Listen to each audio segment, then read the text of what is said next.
데살로니가전서 1장 1절 말씀 다 같이 한 목소리로 받들어 읽도록 하겠습니다.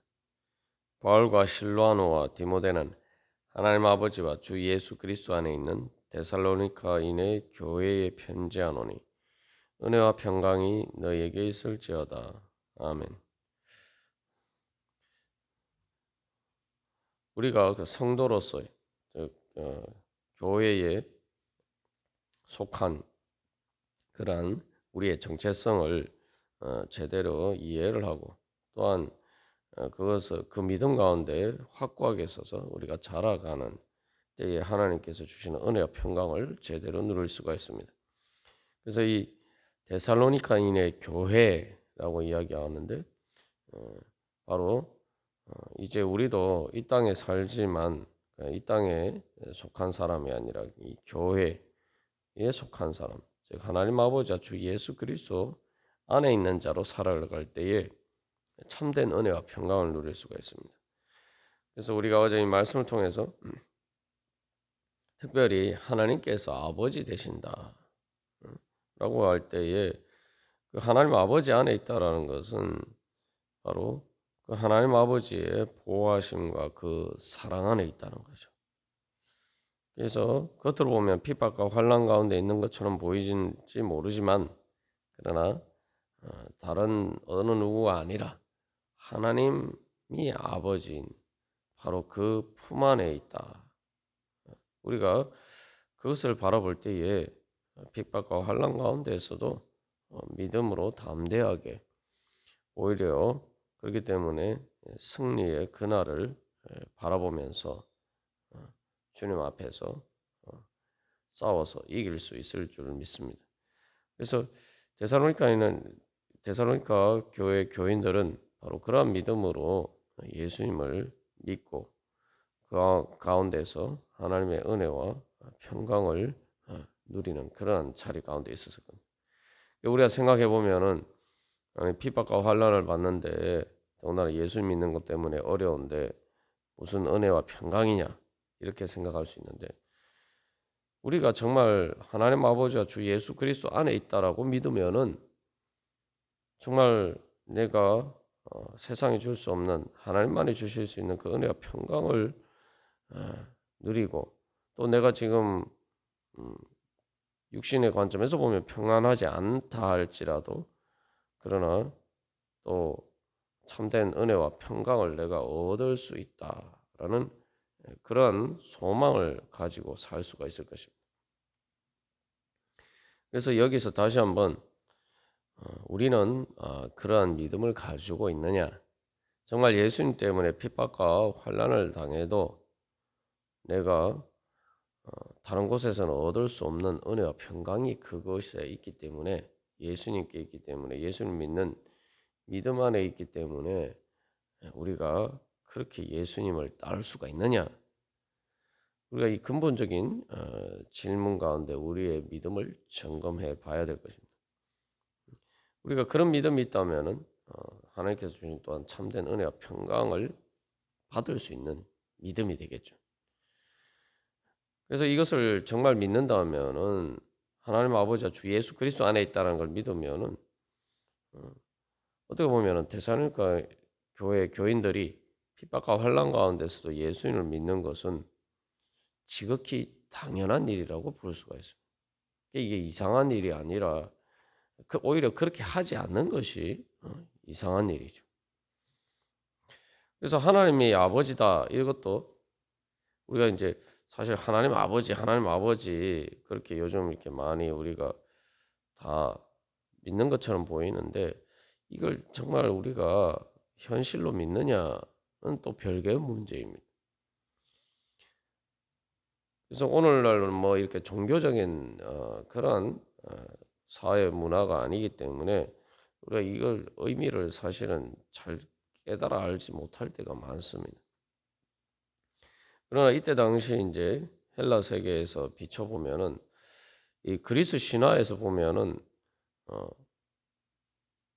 그 제우스 신의 아들들이 다 누굽니까? 제우스 신의 아들들은 다 신이에요.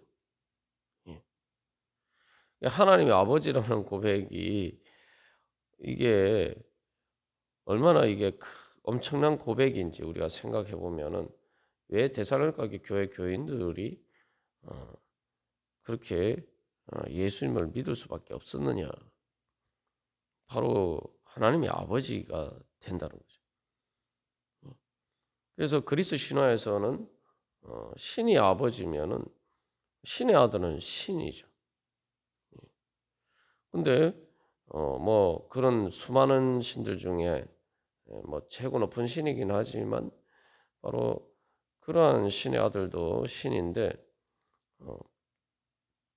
그리고 실제로 이 땅에서 신의 아들인 것처럼 살아가는 사람들은 뭐 왕이나 황제나 극소수의 특권층들만 그렇게 살아가는데 이제 예수님을 믿는 사람은 신분이나 어떤 인간적인 차별 없이 모두가 하나님이 아버지란 말이죠.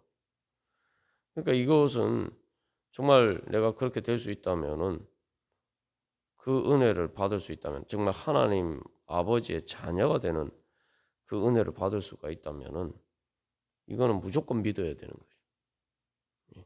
말 그대로 하나님의 아버지라는 건 신적인 존재가 된다는 얘기죠. 그 신적인 존재가 된다. 그게 무슨 의미입니까? 그래서 실제로 예수님을 통해서 하나님께서는 우리에게 성령을 주셨다. 우리가 늘 기억해야 할 것은 주 예수 그리스도 안에 있다라고 할 때 그게 무슨 의미냐? 주 예수 그리스도 안에 있다라는 것은 바로 이 사도행전 2장에서 베드로의 설교에서 잘 우리가 발견할 수가 있죠. 베드로의 설교는 우리가 여러 번 강조한 것처럼 오순절 성령 강림 후에 첫 번째 설교. 그러니까 기독교 교회가 오순절 성령 강림을 통해서 이제 탄생하게 됐죠.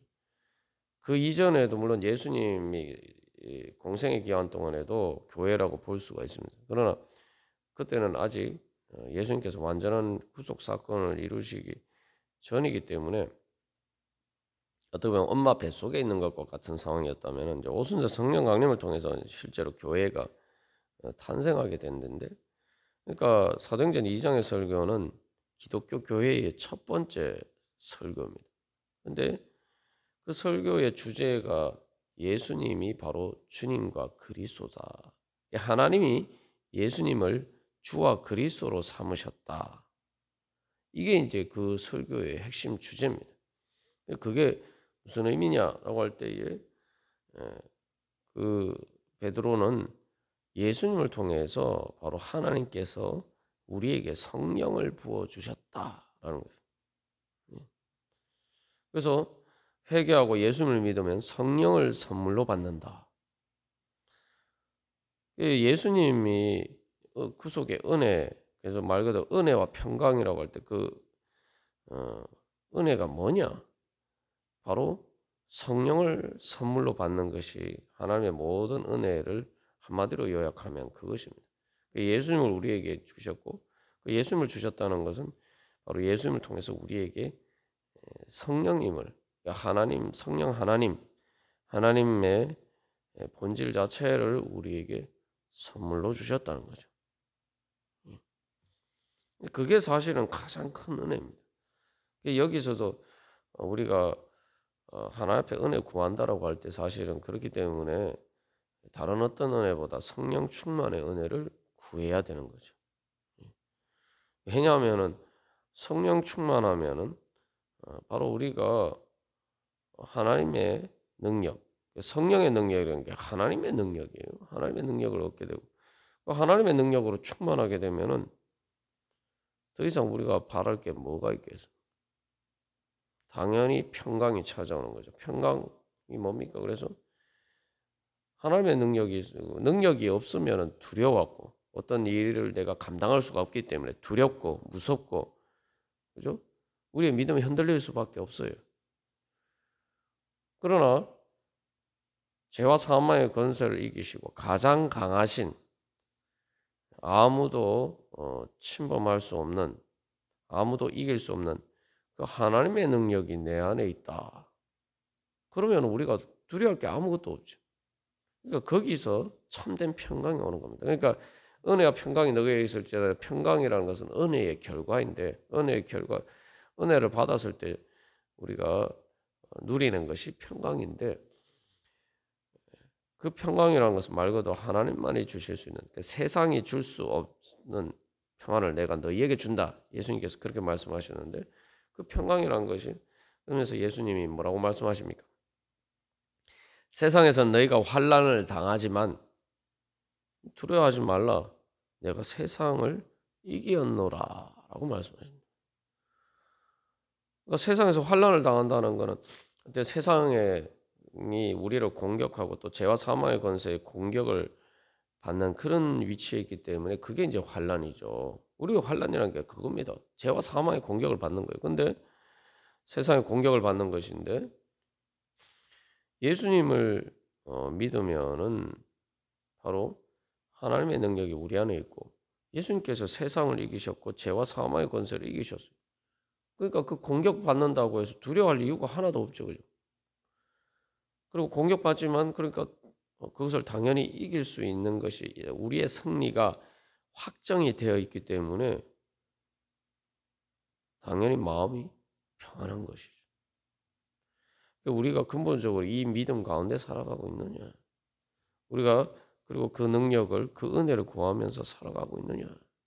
뭐 그냥 세상에 그 조금 내가 필요한 것들 그런 거 구하는 그 정도의 그런 은혜가 아니라 정말 죄와 사망의 권세를 이기는 하나님의 능력의 은혜를 구하고 있느냐? 하나님 아버지와 주 예수 그리스도 안에 있다는 것은 바로 그 능력 안에 있다는 거죠. 그래서 하나님 아버지와 주 예수 그리스도 안에 있다는 걸 다른 말로 하면 성령의 능력 안에 있다. 하나님의 능력 안에 있다.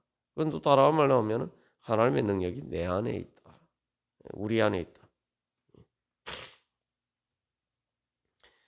그래서 이제 이 하나님 아버지라는 것은 사실 여러 가지 뭐 많은 의미가 있지만 가장 핵심되는 의미는 말 그대로 우리가 예수님을 통해서 성령을 받아서 예수님이 말 그대로 예수님이라고 할 때 예수라는 것은 참 사람 인간을 얘기하는 거죠. 인간 나사렛 예수.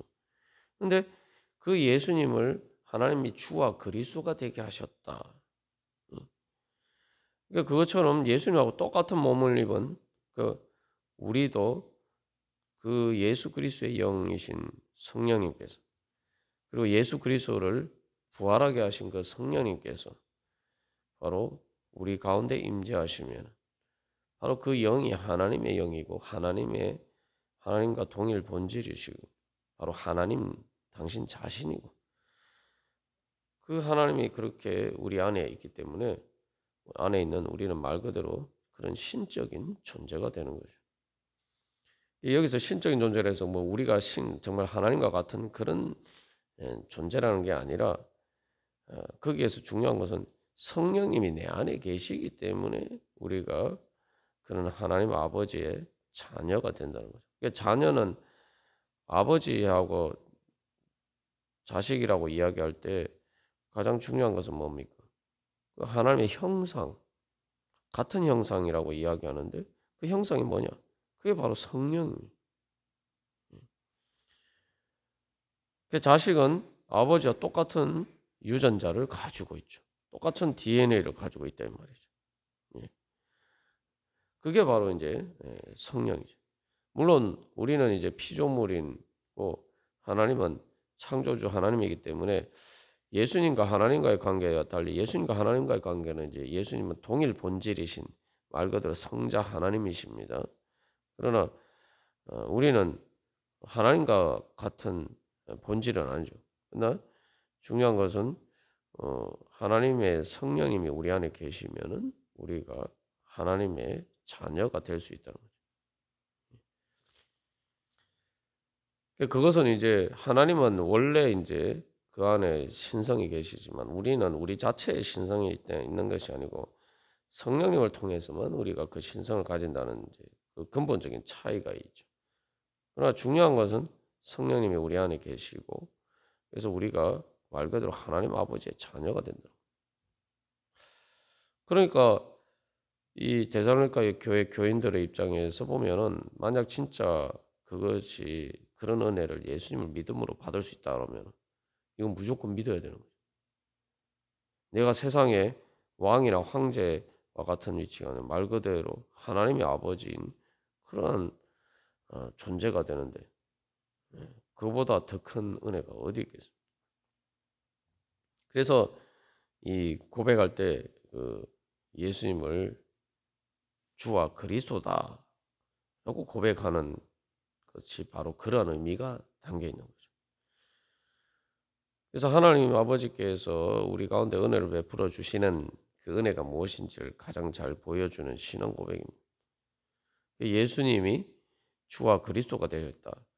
예수님은 말 그대로 인간 예수인데 그 인간이신 예수니까 사람들이 다 말 그대로 사람인 줄 알았는데 물론 제자들도 예수님을 그리스도 메시아로 알았지만 그러나 그냥 뭐 다윗 왕과 같은 그런 메시아로 알았지 그 어떤 인간으로 알았지 하나님으로 알지는 못했다 이 말이죠.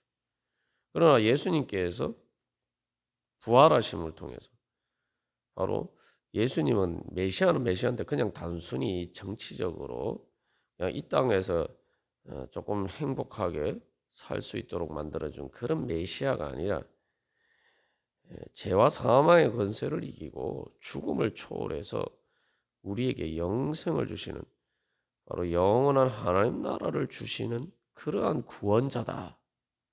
그것을 새롭게 이제 발견하게 된 것이죠. 여기서도 이 예수님을 그리스도로 믿는다라고 할 때 진짜 우리의 믿음이 어떤 것이냐 정말 그런 믿음 가운데 살아가고 있느냐 또 다시 한번 점검해 봐야 됩니다. 그래서 예수님을 그리스도다 하고 그다음에 주님으로 고백하는 건 결정적인 이유는 이제 그냥 주님이 아니라 이제 주님이라는 것이 뭐 보통 제자들이 선생님 보고 주님이라고 부르기도 하고 뭐 종이 주인 보고 주님이라고 주라고 부르기도 하고 뭐 로마 황제를 보고 또 왕을 보고 주라고 부르기도 했죠.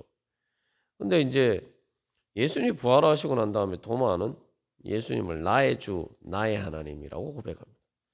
그러니까 주라는 의미가 여러 가지 의미로 사용되는데 특히 이제 유대인들에게 있어서는 이제 하나님을 주님이라고 불렀다 이 말이죠.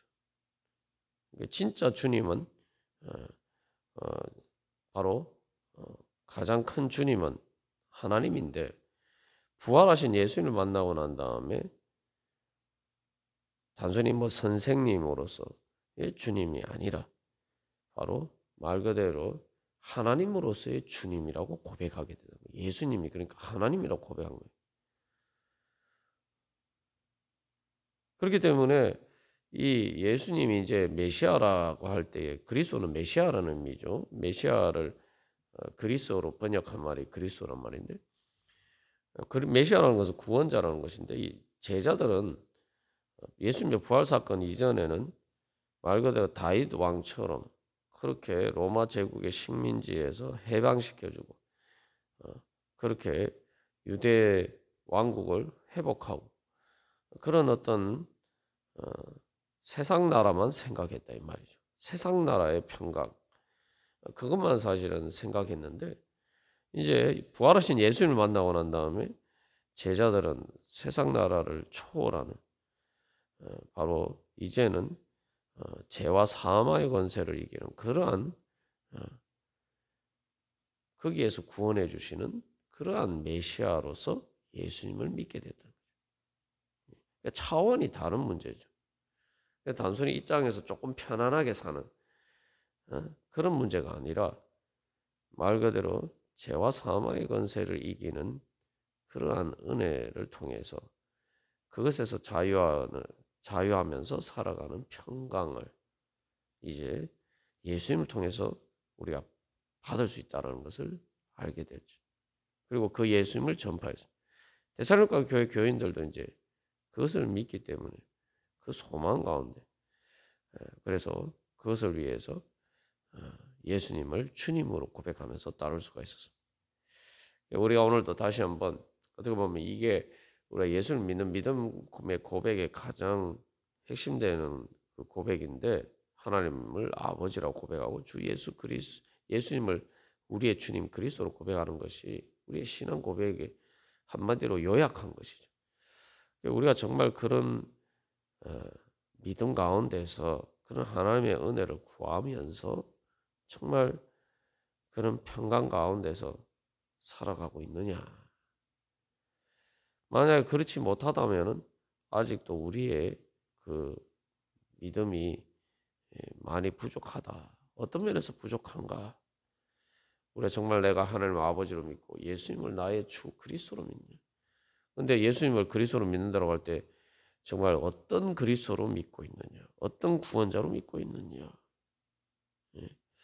우리가 다시 한번 이 말씀을 통해서 우리 자신의 믿음을 점검해보고 주님 제가 정말 말 그대로 하나님을 아버지로 주 예수님을 나의 주 그리스도로 믿는 믿음 안에서 오늘 살아가게 하여 주시고 그 믿음을 통해서 하나님께서 주시는 은혜와 평강 누리면서 살아가게 하여 주시옵소서. 그 축복 주시옵소서. 우리 함께 기도하겠습니다.